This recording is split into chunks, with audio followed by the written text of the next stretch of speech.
Hello and welcome to Logan Sounds Off. Today I'm interviewing some very interesting people. First off, Jonny Foster, band member of Hardwicke Circus, guitarist and lead singer, and also Dave Robinson, who's a producer and also a video director and much more. So guys, how are you? Very good, Logan. I'm well. Really good. Brilliant. Good to see you. I'm just admiring your posters, Logan, as we were saying, your Fontaine's DC one. I like that a lot. Good to see you too. I do love the posters as well. They're brilliant. But first of all, Johnny, I actually want to start with you. Just for those who don't know you or who Hardwicke Circus is, could you tell us a little bit about yourself? Absolutely. So we're a rock band from the north of England, from a very small place called Carlisle. And Carlisle is just below the Scottish border. And there's not a lot going on there in the way of music or live performance. But that's the place we're from. All the band is kind of school friends from that area. And we've got a kind of an attraction to being from that part of the world. And from there, we rehearse and record. And we travel all around England, performing in lots of different venues, from pubs, clubs, festivals, supporting other bands, prisons. And we try and spread our story as far and wide as possible.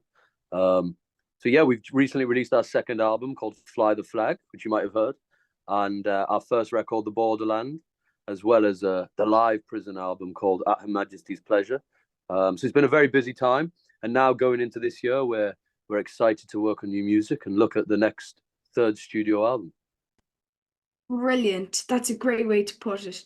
And then Dave, what about you? For those who aren't aware of your work in music and also in directing music videos, could you tell us a little bit about yourself? Well, I'm from Dublin and been in England since I was about 18. Started a record label called Stiff Records, and that had a very good run in the 70s and 80s. I ran Island Records also.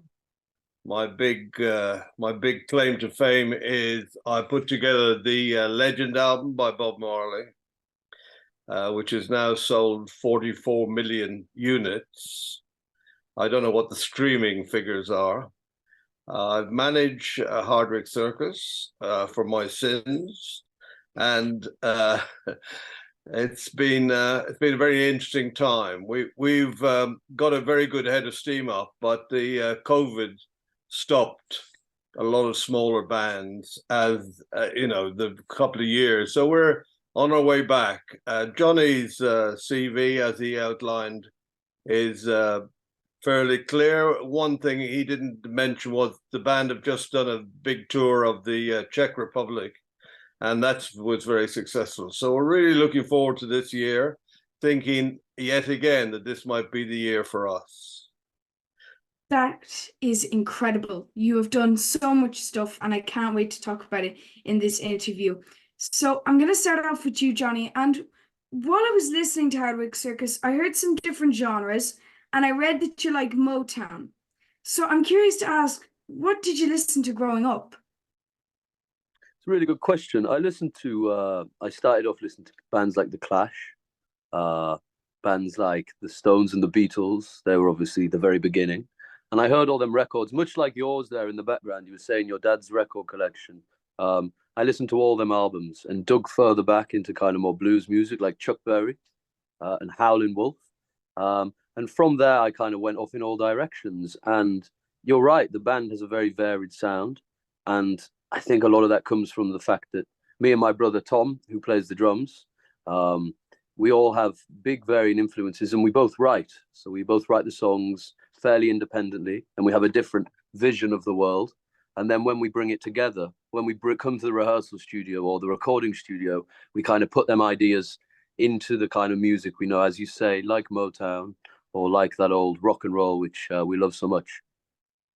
Wow. And then also, Dave, you mentioned earlier that you ran Island Records, but you also had your own record company called Stiff Records. So you have a massive love for music. So where did that stem from? It's started off having a club in Dublin and having a lot of bands that would be booked to play there. who would come with very bad equipment that didn't really work. And in order to get the club functional where the band played, I had to learn a bit about basic electrics and learn to get bands onto the stage. Otherwise, the club wouldn't have functioned. So from that, I went on to do some roadieing work in England and eventually end up touring with Jimi Hendrix in America, where I ended up tour managing for him. So that experience and looking at a lot of American groups and a lot of American clubs gave me the idea that I should make an effort to be a manager in the UK, which I did. Graham Parker, Ian Dury, Nick Lowe, among my managed individuals. And eventually, that led to a record company. All those kind of experiences together were kind of roadie. I also, when I was in Dublin in my early years, I did a bit of work for the print. I started to be apprentice to the print, and from that I learned a lot about photography, a lot about printing, a lot about the logistics of a record company. In other words, finding the bands is one thing, but also you've got to do quite a lot of work to know how to do the production and all the little bits and pieces. And that record, Stiff Records, signed Elvis Costello, Madness, the Pogues, and a whole load of other people. Kirsty MacColl, various people all signed to Stiff Records during their heyday. Wow, so that's an amazing way to go just into a career of music. I really like that. And then Jonny, at the start of your career, starting Hardwicke Circus with your brother Tom Foster, did you envision anything in particular for the band? I've always liked the idea of being a musician, being a player. So that means being in a group with other musicians, having the Hammond organ, having the saxophone, and incorporating, that big sound into very simple, straightforward songs. And I've always had that ambition from the beginning. I think I listened to a lot of Bruce Springsteen, and I saw his live concerts, and I liked that kind of that drive, that forward momentum that kind of size of a band can give a good song. And so yeah, I've always had that idea, and I've always been lucky that having Tom by my side as my brother and being in Carlisle, there's always been them musicians around me. So in school, Lewis, our keyboard player, was, he was in another group and we poached him, and the bass player was the same and the sax player was the same. And I've always been around these people. So not only are they kind of musicians that I just get to play with, there's kind of a connection there. And it's that connection that in a group is so necessary and so important, and can also inspire the music to take on a new form of life. That's incredible. And I actually have to ask, you mentioned there the organ, and that obviously you have an organist in your band. But what I have to ask is, where did that come from? Because I know Hardwicke Circus covered Love Her Madly by the Doors. Was there a bit of Doors influence there? Yes, no, we like the Doors a lot, and like any organ player, they all have very mad music tastes. So they like all their extreme stuff that you have to pull down from the sky. And that's what's so wonderful about having an organ player. They can kind of come in and give you a whole new angle that sometimes maybe just a guitar band would be lacking. So that's why. But we love that song, and we've started playing that again actually live in the Czech Republic. It went down very well, that song. I see. And speaking of there with an angle of looking at things, regarding inspiration, where would you get that from? What kind of angles would you look at when writing songs with your brother? Well, I think you need two things to kind of write a song. You need the kind of the experience. You need to have a story to tell, and you need kind of a creativity. And it's like a tap that you can't turn it on, but you can't turn it off. You're kind of always living, ready to kind of write a song. You just have to wait for the moment, and it's a very kind of organic process in that way. You can't just sit down and say, I'm going to do it. You kind of have to put yourself in them shoes all the time and embody it. And And so it's a progression. You know, you're always trying to harness that inspiration, wherever it may come from. That's a very good way to look at it. And then as well, Dave, I want to ask you, because you actually did production on, as we were talking earlier, about Fly the Flag, Hardwicke Circus's latest album. But you're also, as we mentioned earlier, a video director. So does being a video director, being involved with music in that sense, help being a producer or vice versa? Well, it's all down to experience, Logan. At the end of the day, you go through a whole different set of, particularly at my age, you've been through quite a lot of different bands, a lot of different interests. The groups on the record label, obviously, we're talking probably about 8 to 15 bands at any one time. And you're having to do an awful lot of the work yourself, because you find that to get your ideas across, it's sometimes quite difficult to interpret other people to interpret your ideas. So you find, I was a photographer as a young guy, so I found it easy to get a movie camera and to start doing that. And it was all done on film. It's called video now, but essentially it was all 16 millimeter film. And MTV, that period, MTV was a big door opener. And I found that I had a reasonable knack. I like humor. So most of the videos, I mean, I did all the Madness videos, and they're a naturally funny band. And so you're going to end up with funny videos, and people like that. People will tell you a joke, will remind you of a funny bit in the video rather than a serious or, a big, meaningful thing. So the videos I made were all kind of amusing, and people like that. So making the videos was like anything else. You have to keep trying it, and eventually, if you succeed and people like it, you'll get to make a lot of them. I see. And you mentioned Madness there, and I think that's very interesting because I read that you did a lot of the Madness videos. And I wanted to ask regarding Madness, where you're saying they're very fun. I get that, but what was it like meeting with the band? Did you converse with them much about the video? Well, the videos were made very quickly. As I was trying to run a record company at the same time, it meant that I had to make videos in a very short space of time, in one day to be exact. So all those videos were shot in one day, because the other days of the week I had to be running the record company, marketing, logistics, album covers, whatever was required. The Maddie Boys were a bit naive at the beginning, but they quickly, because they were putting out a lot of very good songs, they quickly learned how to do it. So a lot of the scripts for a Madness video were essentially written on the day. So they're on the back of an envelope somewhere. I've lost the envelopes, but everybody joined in and everybody had a part to play. So it was very quick and very spontaneous. I see. That's very interesting. And now I want to ask you both, because Dave, the first album that you produced with Hardwicke Circus was their latest, which is an amazing album, by the way. I guess I should have stated that. But how did you find working with each other? Did you have different interests regarding music, or did you find that you connected over some different genres very quickly?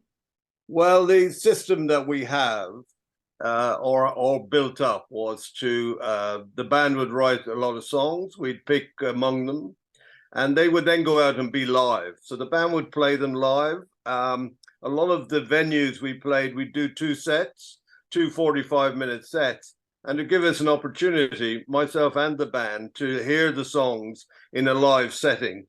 And so by the time we got to the studio, we were pretty into exactly what it should be. We'd talked it over, we'd looked at it closely, we'd changed the arrangement. And so by the time we got to the studio, we had a lot of the parameters worked out. And then it was just what happened in the studio, because you can never guarantee it's going to come out the way you fancy it. It's going to, organically move in the studio. The band are very easy to get along with. They're nice guys. They've got attitude, but at the same time, we had worked it out quite a bit earlier. So that's what we do. We play things to each other. We talk a great deal about it, and then the studio became, I wouldn't say easy. It was long and hard work, but it was friendly, which is very important. I see, and I actually have a question for both of you, and I'm going to start off with Jonny because this is about the album "Fly the Flag." Did you have a favorite element to making the record? Well, it was a really interesting process because unlike the first album, The Borderland, where we kind of went in the studio for 10 days and we locked ourselves away and we recorded it within that time frame. Fly the Flag was done really differently. We had so many gigs during the week that we couldn't find enough time to get in the studio for a long period of time to record it. So as Dave said, we'd spend a couple days, we'd record some tracks and test the ideas out that we'd rehearsed on the road last week. And then we'd go on the road again and we'd go do some more gigs around the country. And then we'd come back to the studio and we'd kind of repeat that method. And I really enjoyed that method in a strange way because it meant every track that we were recording was treated like its own kind of king. It wasn't like we were trying to compare tracks. We were just recording each song individually and giving the song what it needed without thinking about all the other songs or what the style is or what the genre should be or how it relates to anything else. It was just one track at a time. And I think you really hear that on the record. And I think that's a good thing because it displays all the variations and different influences we have in the group. Wow. And then what about you, Dave? Because this was your first album working with Hardwicke Circus. So did you have a favorite element to make in the record? Well, it wasn't. I didn't set out to be a producer. I have produced quite a lot of albums over the years, but I haven't really been in the studio making albums for quite a long time. So the band persuaded me, which is rather nice to be asked and also to be persuaded. And I enjoyed it. I enjoyed it immensely. The guy called Pat, the engineer Collier. at the studio, Collier, Pat Collier at Perryvale Studios in Forest Hill, which is a suburb of London. He was been in various punk bands. He's a very good engineer. He's very musical, and he is a great secret weapon that pulled the whole thing together for us. So a man who was very, very, very helpful, without whom, who knows. It was good to do. We had a good time doing it, and I think that comes across as well. Jonny's idea about each song standing on its own, that's a very crucial part of this record. Perfect. Like the way you guys spoke about that album, it's incredible to see because I've actually never interviewed a producer and a member of a band before. So this is very unique for me and very different. But it is really nice to see that connection. And Jonny, like you spoke there about that it was very different this album because obviously Hardwicke Circus has gotten bigger since the first album. But you have performed over 1,000 gigs. So first of all, what is that like? And second of all, how have you changed yourself playing live from your first concert to your last? Well, that's a really good question, Logan. And I couldn't tell you too much about it, but we've done a lot of shows. And what that means is, as a musician, for myself, it's my main motivation. I like being on the road. I like getting into that rhythm and playing for different people and seeing how all them songs that you've heard on the record, how they sound very differently in all the places we play. And that allows us as a band to kind of move forward. It allows the music to continually develop. And so I can hear that the music has developed over the years. I can hear that the songs have grown and the musicians have grown with them and developed as individuals. And I couldn't I couldn't answer that question about myself though. I hope I've changed for the better, but who knows? I mean, sometimes not knowing, especially like because Hardwicke Circus, when I was listening to them, the band, you seem very relaxed. The band seems very relaxed when they play. So it's nice to hear that instead Yes. of being uniform like other bands playing the same thing every concert, that you change it up a little. But now Well, a I bit think of you, a yeah, no, I think that's the right word, Logan. Relax. You're trying to get to a point where you're just on stage performing a song. You want to be as relaxed as possible. And you don't really, I would say the best gigs are the ones where you don't really remember what happened because you're so relaxed and you're so in the moment. And that's where you want to get to as a group. that is an incredible way to put something. Like you could be quoted on that. Like that's really, really smart. But Well, you can. You can quote him, You definitely. can. You have my permission, Logan. brilliant. But now you spoke there about your favorite element to the album. But now I want to speak to both of you individually. First of all, Jonny, what has been the hardest, nearly challenge since you started out as a musician? What has been the hardest challenge for you to overcome? So I think COVID was very difficult for all musicians, for all venues, for all independent artists. We spent a lot of time building the group up to a point where we were meant to be going to South by Southwest in America. And we were going to have a showcase there and meet lots of industry people and play our music in the States. And that was a huge milestone for us to get there. We did a raffle, a nationwide raffle, so people could buy tickets and be in with a chance of winning a flight to the US with us. And all them sales from the raffle tickets meant we could afford to get our flights. About a week before we were meant to go over there, COVID came and the whole festival was cancelled, and we lost all of our flights and we lost all of our visas and we lost all that money. And it really meant, and all of our gigs for the rest of the year were cancelled. So we were suddenly left there thinking, twiddling our thumbs, working out what the hell to do. And that was a very difficult point because, as I say, we'd spent many a year gigging, touring, building up the fan base, building up the momentum, ready to go smash it across the way. And we had to kind of start again in a few ways, which was challenging, but it was also very exciting because, you know, we've had that experience now, and we can kind of learn from that. Okay.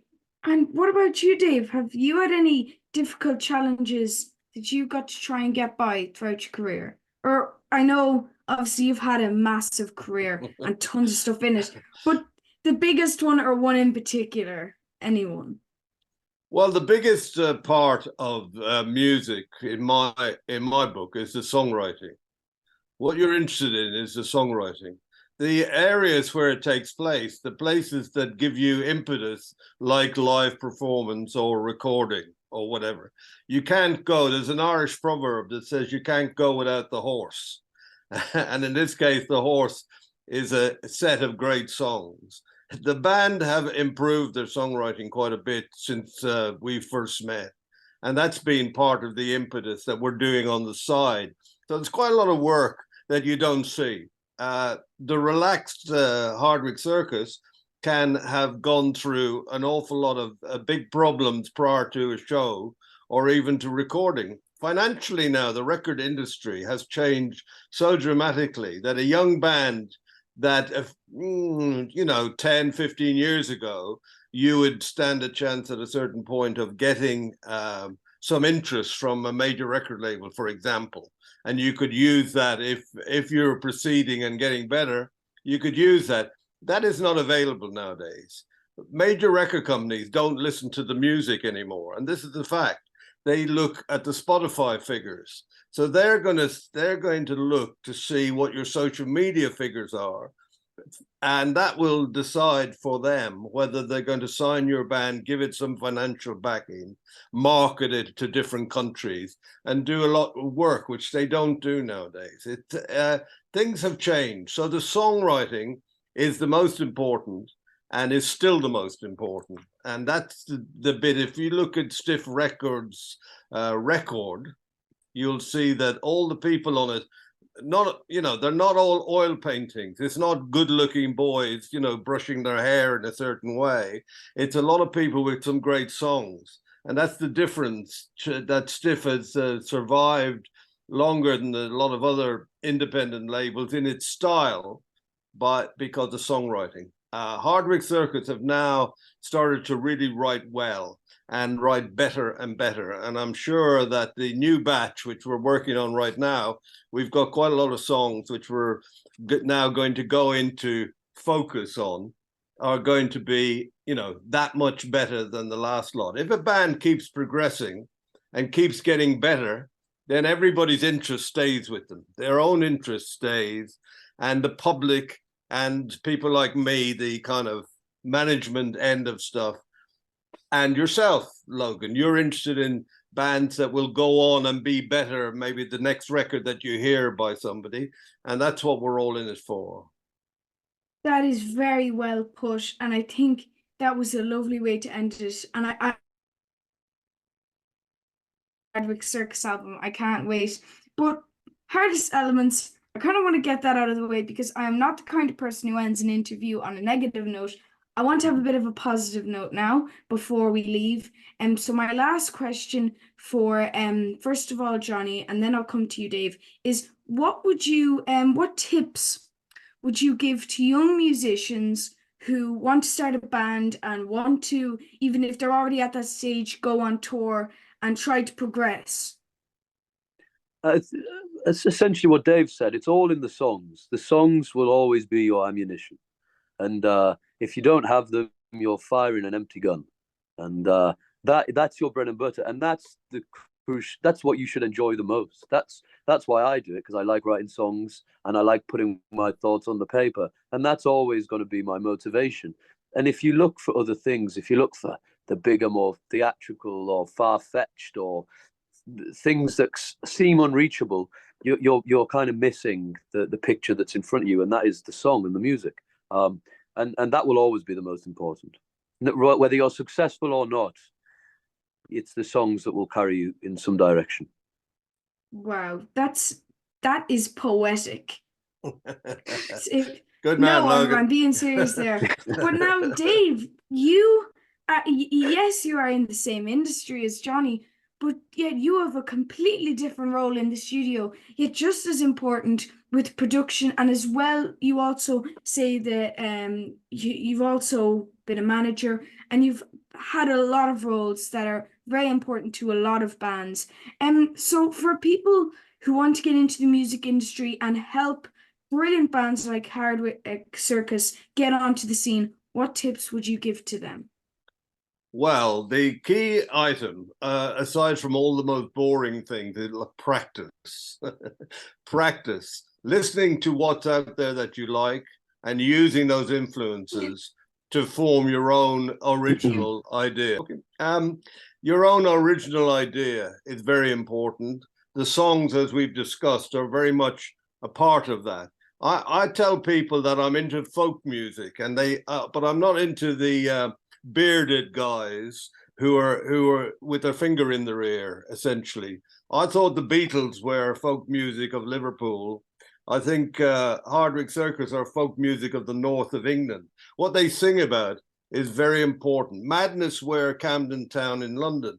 The key bands that go on to be something and to have a long career are the ones who write about their own environment. Lots of Irish bands writing about Ireland. The Pogues are a very good example of being influenced by Irish traditional music and punk music. They had two interests. So you've got to find your own passion. It's got to be very, very important to you, because there will be a lot of difficulty. And so to get over that and to keep going, it's a lot of young people, for me, think that it's an instantaneous situation where you press buttons, and so you can do things very, very quickly. In my experience, it can happen quickly, but mainly it takes time, and you have to be motivated for that time in sometimes difficult circumstance. So it tests you, but the passion is what makes it go round. I completely agree. I think all the points you made there. No, it's very important though. I mean, especially with passion. I know some people, especially me, I might think, oh, I love this. I might invest my time into it and I might find I don't like it. But where you were saying their passion is key, I love that. And I think that is a brilliant way to end this interview. So Thank you so much, guys. It's been brilliant to speak to you. You've been very interesting. So thank you so much for joining me on my podcast. No, thank you, Logan. It's been a pleasure, and I enjoyed your questions a lot. There were some great ones. Me Brilliant. too. Thanks Yeah, so me much. too. Me too, Logan. You're gonna do well. Keep it up. Thank you so much. I really appreciate that. Thank you. Especially where to be honest, I just want to say this.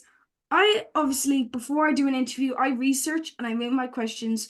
But when I researched you guys, I thought you were very interesting. But I got more from speaking to you guys than any amount of Wikipedia pages or web searches could ever give me. Thank you so much, guys. Good. And I All the hope you best. have a brilliant day. Good. Bye, You too. guys. All the You best. too. Bye-bye.